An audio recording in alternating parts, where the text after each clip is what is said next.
ጋይስ አሜሪካና ኢራን እንግዲህ በሆሊውድ እና በኖሊውድ በፊልም ኢንዱስትሪው ላይ በቀጥታ ጣልቃ እየገቡ ነው። ምክንያቱም ኤፍ-15 የተባለ የአሜሪካ ተዋጊ ጀት ኢራን ላይ ጥቃት ለማድረስ በስፍራው ላይ ከተገኘ በኋላ እንግዲህ በኢራን ኃይሎች ተመቶ ከወደቀ በኋላም አውሮፕላኑ እንግዲህ ሙሉ በሙሉ ጋይቷል ማለት ነው።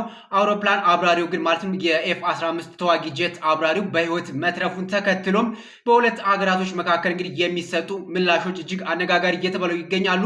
ምክንያቱም ሆሊውድና ኖሊውድ የሚሰሯቸው ፊልሞች በሪል እያየናቸው ነው ማለት ነው። አሜሪካና ኢራን ምን አይነት ድራማ ነው እየተጫወቱ ያስባለ ነገር ከሁለቱም ሀገራቶች በመግለጫ እየተደባለቀ ይገኛለኝ።